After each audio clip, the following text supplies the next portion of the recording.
만약에 벌레가 됐어요. 벌레가 돼서 가족을 부양하고 지금 이제 가장의 역할을 또 하시잖아요. 그런 것들을 할 수 없게 됐어요. 그랬을 때 가족들이 승찬님은 어떻게 대할 것 같아요? 자식이 그러면 잘 못 그럴 것 같은데 부모가 그러면 버림받을 수도 있을 것 같아요. 가족들이 나를 버릴 거다? 옛날 고려장 이런 것도 있었잖아요. 그런 얘기들 많이 해요. 아빠들은 내가 벌레 취급을 당하는 것 같아. 돈 버는 거 외에는 내가 쓸모가 없어질까 봐 하는 그런 공포감이 있죠. 근데 왜 이렇게 무서운 책을 오늘 골랐어요? 첫 책부터? 문학 속 의미와 재미를 하나하나 풀어서 알려드리는 문학 알집입니다. 저는 이세라입니다. 여러분 반갑습니다. 오늘 저와 함께 해주시는 분이 또 있습니다. 이분은요, 여러분들도 다 아시는 이 언더스탠딩 채널에서 경제, 철학, 네. 심지어 문학까지 정말 다양한 분야를 섭렵하고 계신 명 MC라고 대본에 지금 써 있어요. 인정하십니까? 안승찬님과 함께 하겠습니다. 저는 모시기 어려운 사람입니다, 요즘. 문학 평소에 좀 읽으세요? 뭐 소설이나 시나. 솔직히 저는 문학에 대해서 잘 모르고 내가 여기는 어디인가 나는 누구인가 사실 약간 그런 느낌으로 왔는데 저도 뭐 책을 조금 읽는 편이긴 하지만 웬만하면 문학책보다는 실용서까지는 아니지만 뭔가 이론서 같은 거나 아니면 수필을 보거나 하지 보기는 보되 많이는 안 보는 것 같아요. 그렇죠. 예, 성인이 되면 더 좀 그런 게 있는 것 같고. 많이 보세요? 저는 굉장히 좋아하죠. 저는 소설도 좋아하고. 그러면 시도 소설이 더 좋아요? 드라마가 더 좋아요? 정말 여러분 이게 믿기지 않겠지만 진짜 소설을 더 좋아해요. 소설을 더 좋아해요? 정말로. 네. 아니 그러니까 요즘은 왜 우리 어렸을 때도 전래동화 이런 거 들으면서 막 재밌어 하잖아요. 요즘은 드라마가 다 대체한 것 같아요. 영화나 드라마가 너무 많아서. 그렇죠. 그리고 영상이 아무래도 훨씬 더 쉽잖아요. 즉각적이고. 근데 문장만이 줄 수 있는 그 맛이 있는 것 같아요. 그래서 소설이 필요하다? 그럼요. 또 아름다운 문장을 만날 때 재미가 정말 있습니다. 우리 세라님처럼 소설을 많이 읽는 분도 있지만 저처럼 그렇게 소설을 많이 안 읽는 사람도 있을 거 아니에요. 더 많을 거예요. 그런 분들한테 대신 읽어주는 컨셉으로 해보자. 아, 좋아요. 문학 알집은 좀 그런 대신 읽어드립니다. 의 느낌이면 굉장히 좋을 것 같아요. 저는 아주 유용할 것 같습니다. 혹시 승찬님 몇 년 전, 한 2, 3년 전이었던 것 같은데 내가 바퀴벌레로 변하면 어떡할 거야? 이런 밈이 유행했던 거 기억하세요? 저는 그런 밈이 있었는지도 솔직히 모르겠는데 바퀴벌레로 변하면 어떻게 되냐라고 물어보는 거예요. 그래서 누군가한테 우리가 뭐 문자로 물어보거나 하면은 그걸 캡처해서 올리고 SNS에 이게 되게 유행이었던 때가 있어요. 엄마한테 물어보는 거예요? 엄마한테 물어보고. 내가 바퀴벌레 되면 나 버릴 거야? 뭐 이런 거예요? 그렇죠. 어떻게 할 거야? 물어보는 거죠. 그러면 주로 뭐라고 대답하는데요? 뭐라고 대답하나? 그래 우리 엄마는 그냥 그래도 뭐 사랑하겠다라는 어떤 가식적인 대답을 해주셨던 것 같아요. 약간. 왜냐하면 아직 실제로 변하지 않았으니까 공감 가지 않잖아요. 오늘 이 책 얘기를 하려고 지금 그 말씀하신 거죠? 그렇죠. 이 질문의 어떤 시작이 되는 것이 바로 이 프란츠 카프카가 쓴 변신이라는 책입니다. 이 책은 주인공이 그레고르 잠자라는 사람이에요. 근데 이 남자가 어느 날 갑자기 일어났더니 벌레로 변해 있는 거예요.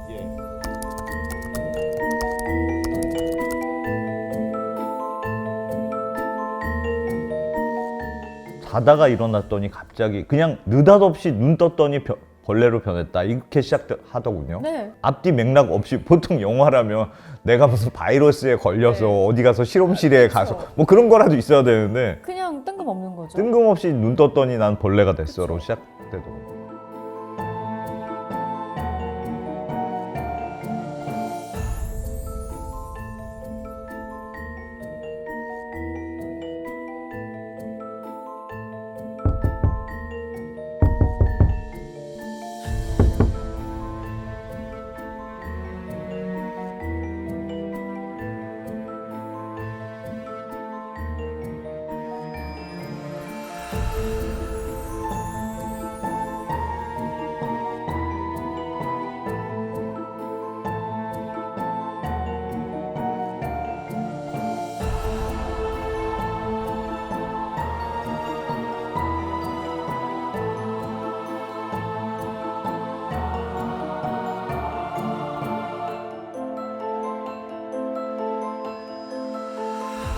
그러니까 이거는 벌레가 된 다음에 일어나는 가족 간의 일에 대한 소설. 그렇죠. 이 그레고르 잠자를 대하는 어떤 태도 이런 것들이 네. 점점 전개가 될수록 나타나는 거죠. 그래서 우리가 가족 관계, 뭐 인간 관계 여러 가지를 좀 생각해 볼 수 있는 그런 책이라고 할 수가 있어요. 어떻게 읽으셨습니까?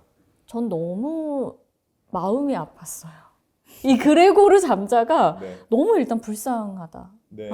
근데 제가 정말 이 소설이라는 것이 이래서 재밌다라고 느꼈던 게 뭐냐면 분명히 제가 20대 때 예. 그 이 책을 처음 읽었을 때는 어떤 일하는 그 자아 있잖아요. 회사원.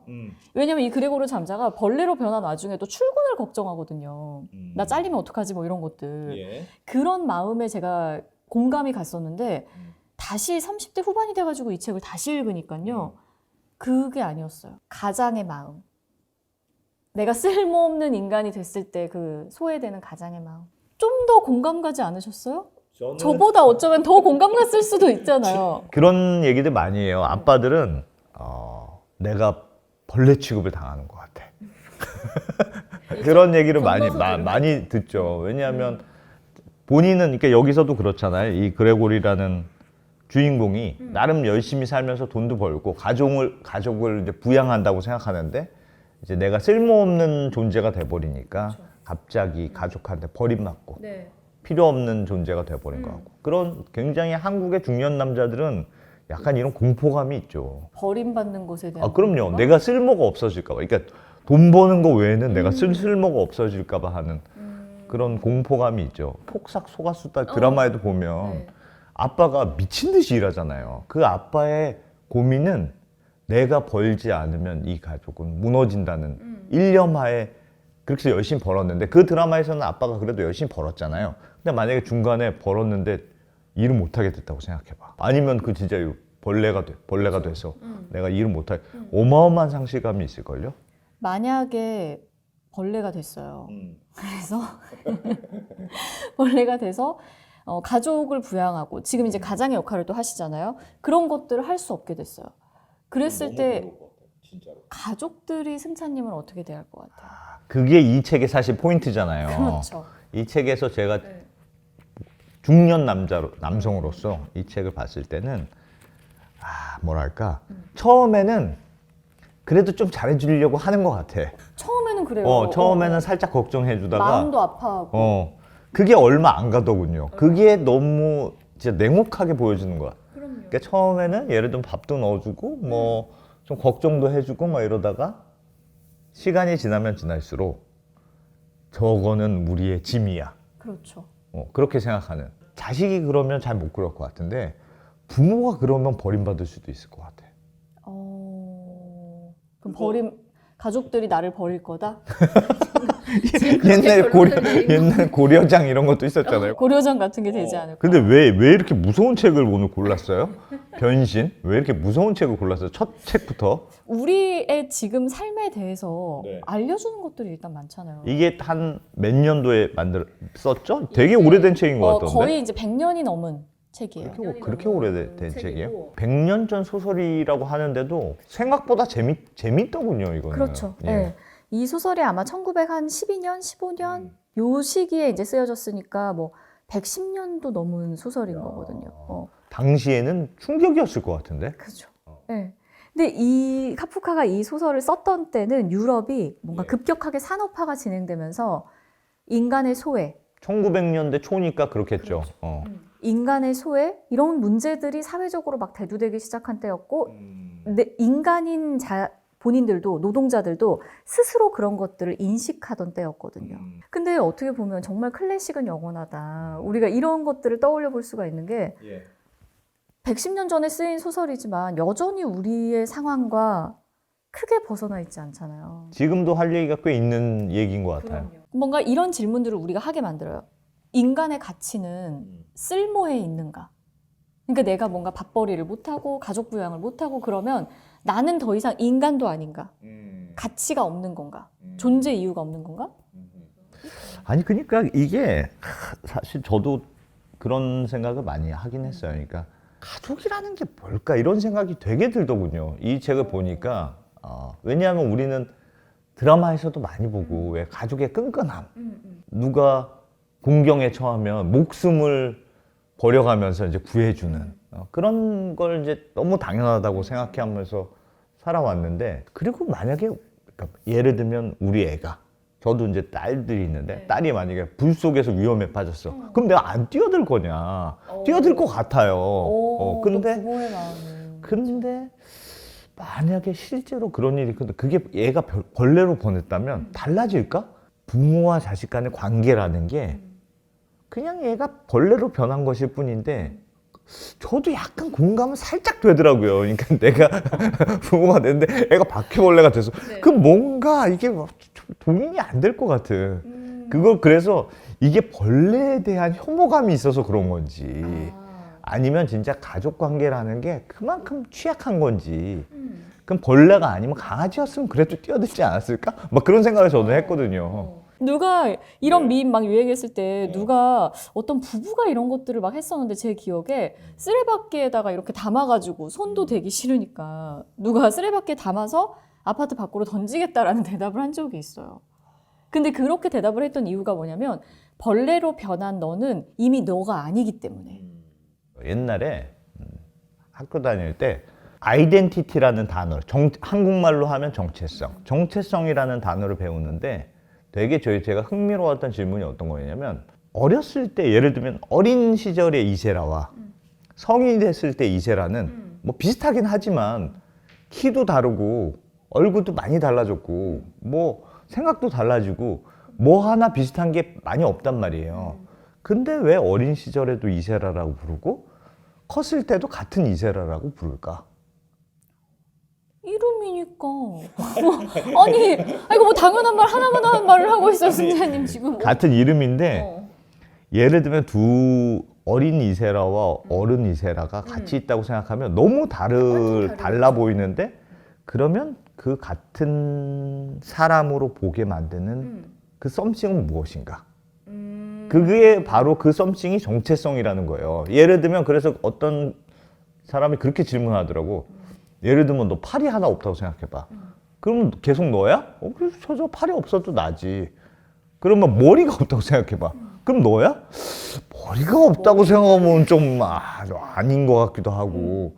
그러면 머리가 되게 제일 중요한 거네. 뭐 이런 식으로. 그러니까 네가 그럼 옛날 기억이 하나도 없고 완전 다른 사람이 됐으면 여전히 너를 안승찬이라고 부를 수 있겠느냐. 정체성이라고 부르는 건 네가 너이도록 만드는 something 일 것이다 라고 얘기하는, 제가 그런 수업을 들은 적이 있었는데, 저는 이 책을 보면서 그게 생각났어요. 왜냐하면 내가 이 그레고르라는 멀쩡한 직장인이고 멀쩡한 아들이고 멀쩡한 사회인이었는데 갑자기 내가 벌레가 됐어. 그럼 벌레가 됐으면 이 사람은 여전히 그레고르인가 아닌가 부터 생각해 봐야 되는 거 아닌가. 그렇죠. 이 소설에서도 나오잖아요. 나중에 왜 갑자기, 저는 가족들의 변화도 되게 재밌었던 게, 여동생이 오빠를 지극정성으로 초반에는 좀 돌보다가 나중에 시간이 지나니까 자기 부모한테 엄마, 아빠, 저것은 더 이상 오빠가 아니다 라는 어떤 이야기를 하잖아요. 그런 것들을 보면서 저게 어떤 자기 최면을 거는 건지, 왜냐면 더 이상 이제 이 존재랑 살아갈 수가 없잖아요. 너무 버겁고 힘들고 하니까 저건 더 이상 오빠가 아니야 라고 자기 최면을 거는 것인지 뭔지는 모르겠지만, 어쨌든 그런 식으로 마음의 변화가 있다. 왜 하필 벌레로 만들었을까? 어떻게 생각하세요? 왜 하필 벌레로 했을까요? 가장 무용한 존재 아닌가요? 벌레가? 네. 뭔가, 그리고 역할을 하지 못하는 존재이기도 하고, 그리고 무엇보다 그 외형을 우리가 생각했을 때 가장 역겹고, 어떻게 보면은 거부감이 드는 거잖아요. 그 어떤 상징성이 좀 있는 것 같아요.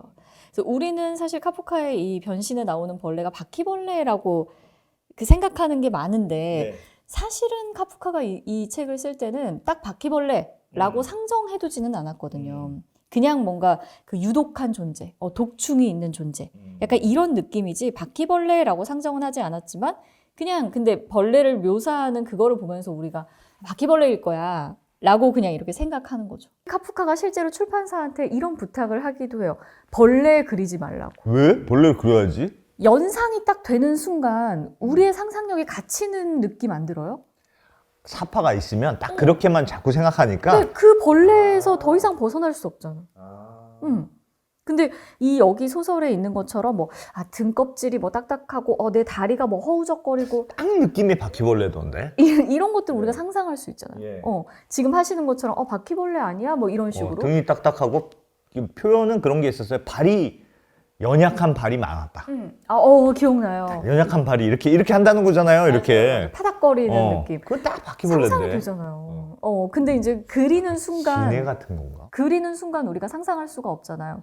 예. 실제로 이 프란츠 카프카 초판본, 변신 초판본을 보면은 벌레가 그려져 있진 않거든요. 소설에서는 저도 보니까 이게 약간 완전히 벌레로 변했다는 건지 약간 사람인데 약간 벌레 같은 느낌이라는 건지가 명확하지가 않더군요. 막. 그러니까 갑자기 여동생이 들어왔는데 이 벌레로 된 주인공이 창밖을 보고 있었어. 그러려면 뭐 서 있어야 되잖아요. 그러니까 이 벌레가 기어다닌다는 거였던 것 같은데 왜 서 있지? 막 하면서 좀 이상하네. 뭐 이런 생각을 했거든요. 창밖을 이렇게 보고 있는데 여동생이 들어오니까 놀랄까봐 막 화다닥 숨었잖아요. 숨는. 그러면 이렇게 서 있으면 창밖을 보면 이게 약간 사람 같은 느낌이어도 그러니까 이게 진짜 벌레가 완전 벌레가 아니고 약간 사람 같은 벌레라는 뜻인지 명확하진 않더군요. 소설에서는. 여러 가지로 뭔가 상상력을 불러 일부러 그랬다. 일부러. 어쨌든 그림을 그리지 말아달라라고 명확하게 카프카가 부탁을 합니다. 벌레를 그리지 말아달라. 아니 이 소설에서는 저도 좀 희한한 게 아빠는 시종일관 벌레로 변한 애를 별로 안 좋아하는 것 같아요. 너무 냉혹하게 대하잖아요. 사과 던져가지고 상처 입히고 결국은 그 상처 때문에 그레고르 잠자가 너무 고통받고 이렇게 되는 거잖아요. 제일 처음에 보자마자 사과를 던지는 거죠? 네, 좀 이제 지나다가 이제 너무 흉측스럽고 뭐 이런 화가 나고 이러니까 자기 아들을 향해서 등어리에 그걸 던지는 거죠. 그냥 보기 싫다는 이유로. 보기 싫죠. 뭘 하진 않아요, 이 사람이. 오히려 아빠만 보면은 도망가기 바쁘죠. 원래 사이가 안 좋았을까요? 아니면 이게 그거는 소설에 안 나오잖아요. 근데 이제 이 주인공은 벌레로 변한 주인공은 원래 열심히 돈을 벌던 장남이었어. 그렇죠. 근데 이제 돈을 못 벌어요. 그 벌레가 됐어. 그래서 마음에 안 들었을까요? 저는 이런 심리가 있었을 것 같아요. 원래는 가족의 생계를 책임지는 사람이 그레고르 잠자였잖아요. 그러면 권력, 그 안에서의 어떤 권력 관계가 실제로는 아버지가 더 어른이지만 그레고르 잠자에게 더 힘이 있었던 거죠. 돈 벌어 오니까. 그럼요. 그동안 소설엔 안 나왔죠. 아빠를 은근 무시했다. 은근 무시당한 아빠가 드디어 기회가 왔다고 생각했다. 뭐 아빠에게 어떤 그런 뭐 피해의식이랄지 그런 것들이 있었을 수도 있고 아니 생각해 보세요. 누나 그 여동생이나 엄마가 맛있는 거 있고 이러면은 누구한테 먼저 줬겠어요. 잠자한테 먼저 주지 않았을까?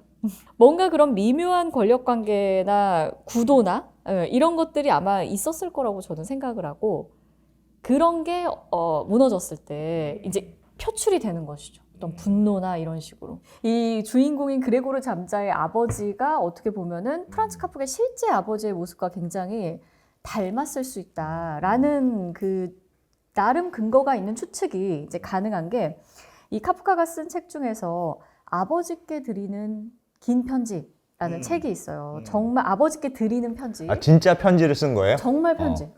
아버지한테 카프카의 편지가 담긴. 너무 좋겠다, 아빠는. 왜요? 왠지 긴 편지를 받아보면 좋을 것 같았는데. 제가 근데 내용을 한번 읽어드릴게요. 편지가 한 무려 100페이지가 돼요. 100페이지? 근데 이런 내용이에요. 아버지는 침대에 있던 저를 발코니 복도로 데리고 나가서 얼마 동안 닫힌 문 앞에 속옷바람으로 혼자 서 있게 하셨지요.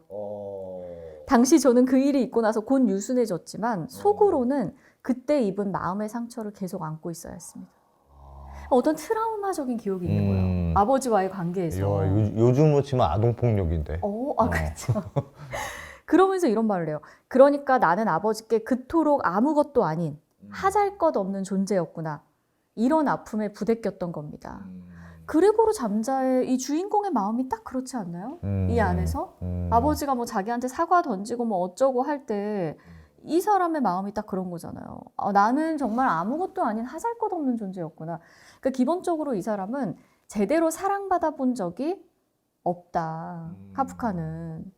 어렸을 때 그래도 뭔가 잘못한 게 있지 않았을까? 아니 근데 생각해봐요. 네. 또 승찬님 그래도 뭔가 잘못한 게 있으니까 벌을 줬겠지. 그래도. 근데 승찬님도 네. 그 부모잖아요. 예. 잘못한 게 있다 한들. 그래도 그렇게 하면 되겠느냐? 잘못한 게 있다 한들.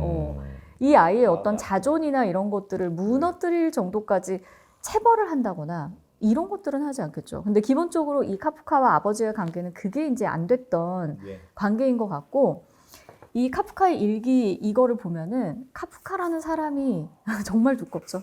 일기를 다 책으로 낸 거예요? 맞아요. 네. 이 카프카 전집에서 카프카가 쓴 일기, 카프카가 뭐 다른 사람들에게 보낸 편지 뭐 이런 것들을 다 엮어서 책으로 만든 건데, 여기에 이런 구절도 있어요.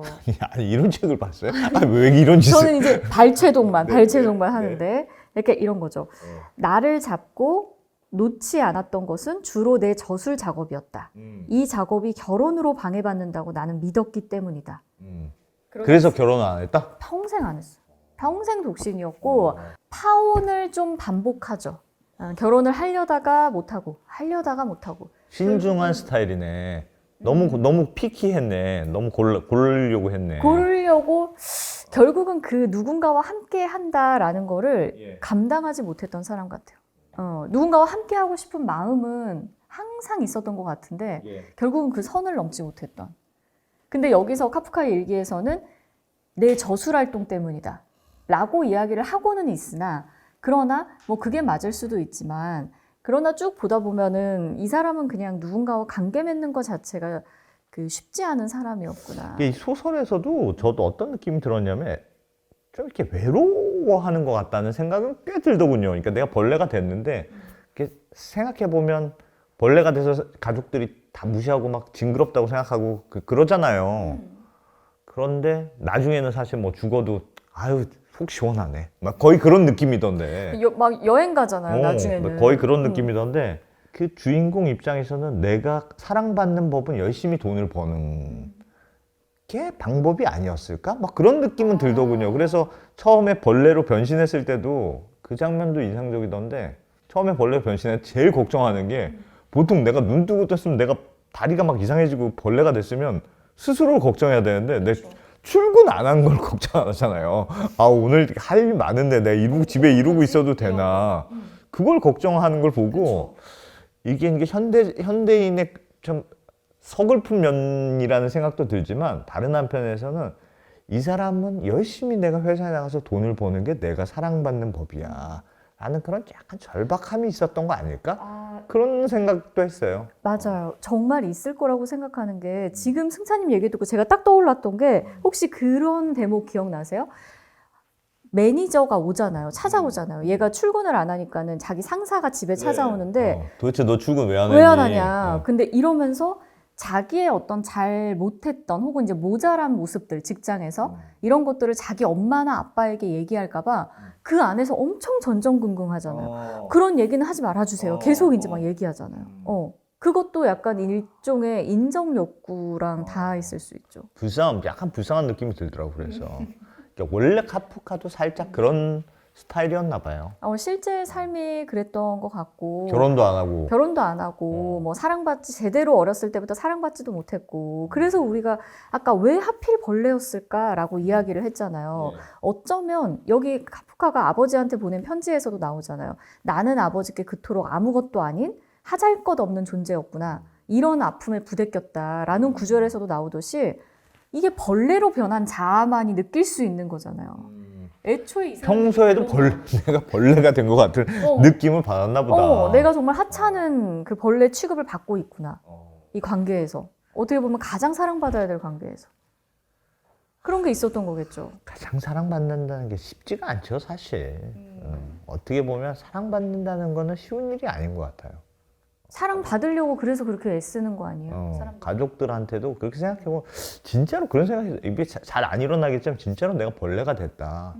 그럼 지금도 그렇게 사랑받는지가 확신이 잘 안 섰는데도 불구하고 만약에 벌레가 됐다. 그럼 더 별로 사랑받기 어려울 것 같은데요. 스스로를 그냥 비관할 것 같은데. 저도 그렇게 될 것 같아요. 그래서 결국은 소설의 말미에서 사라지잖아요. 그레고로 잠자 벌레로 변하는. 그래서 저는 이 주인공이 약간 스스로 사실상의 자살한 거 아닐까? 그런 생각이 들었어요.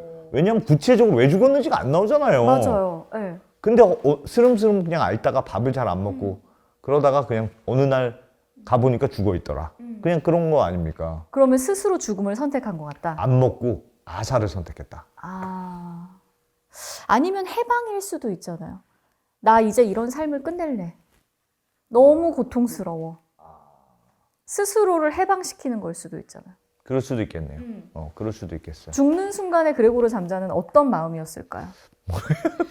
이런 거를 생각해 봐야 돼요, 승자님. 우리가 문학을 읽는 이유는 그런 데 그런 거 있어요. 생각해 봐야 돼? 그런 거를 생각해 봐야 돼요. 그냥 스토리에서는 갑자기 죽었길래 이제 드디어 죽었구나. 그 텍스트 이면에 있는 거.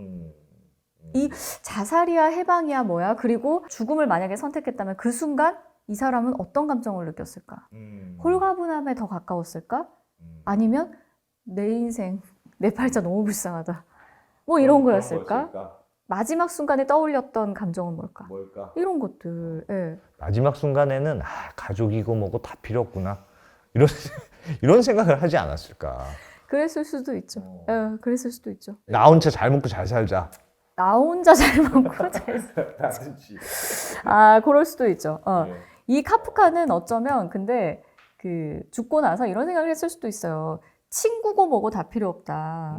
이런 생각을 했을 수도 있는 게 이 카프카의 소설 자체도 그렇고 뭐 일기도 그렇고 우리가 지금 보는 카프카의 작품들 있잖아요. 사실 이런 것들은 카프카가 출간하기를 원했던 게 아니에요. 생전에 유명한 작가가 아니었어요? 아니었어요. 야, 나는 카프카 정도는 알아야지. 뭐 이런 느낌의 정말 중요한 사람일까요? 그러니까 책은 보니까 100년 전에 썼다고는 믿어지지 않을 만큼 재밌게 썼더라고요. 그리고 생각보다 난해하지 않고 그리고 누가 봐도 그냥 재밌게 볼 만한 스토리도 있고. 옥스퍼드 사전에 이런 단어도 있어요. 카프카적인. 그게 뭐예요? 카프카에스크. 네. 어떤 뜻일 것 같으세요? 카프카적인은 벌레스럽다는 건 아니죠. 벌레스럽다 이런 것은 아니고